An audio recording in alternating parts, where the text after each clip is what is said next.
Hello, আসসালামু আলাইকুম সবাইকে। আশা করি সবাই অনেক অনেক ভালো আছেন। আজকে আপনাদের সাথে শেয়ার করব ভিন্ন স্বাদের লাচ্ছার সেমাই। সেমাই তো আমরা নর্মালি খেয়ে থাকি, বাট আজকের রেসিপিটা একটু ভিন্ন ওয়েতে হবে। আশা করি ভালো লাগবে। প্রথমে একটি বড় পাত্রে আমি দুধ দিয়ে নিচ্ছি। এখানে আমি 1 কেজি পরিমাণ দুধ দিয়েছি।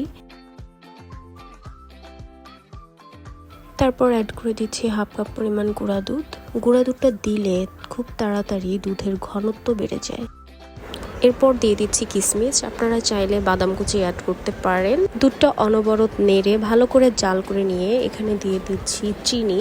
আমি 1 কাপ পরিমাণ চিনি দিয়েছি। আপনারা আপনাদের টেস্ট অনুযায়ী বাড়ি কমিয়ে নিতে পারেন। আমি এখন দিয়ে দিব এই কাস্টার্ড পাউডারটা। আমি 2 চা চামচ পরিমাণ কাস্টার্ড পাউডার নর্মাল টেম্পারেচারে রাখা দুধের সাথে মিক্সড করে নিয়েছিলাম।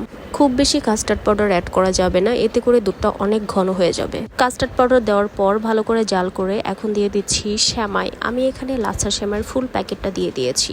এবং অবশ্যই মনে রাখতে হবে চুলার জাল বন্ধ করে সেমাই অ্যাড করতে হবে। দেখতেই পাচ্ছেন সেমাইয়ের থিকনেসটা ঠিক এমনটাই ক্রিমি হবে। সেমাইটা 1 ঘন্টার মতো ফ্রিজে রেখে আমি এখন পরিবেশন করে নিচ্ছি। কাস্টার্ড পাউডার দিয়ে এই সেমাইটা রান্না করাতে এই সেমাইয়ের ফ্লেভার এবং টেস্ট কয়েক গুণ বেড়ে যায়। মুখে দিলেই সেমাইটা মেল্ট হয়ে যায় এবং ক্রিমি একটা টেক্সচার থাকে। আশা করি ভিডিওটি আপনাদের ভালো লেগেছে। আর ভালো লাগলে অবশ্যই আমার এই রেসিপিতে একবার ট্রাই করবেন অ্যান্ড কমেন্ট করে জানাবেন কেমন হয়েছে।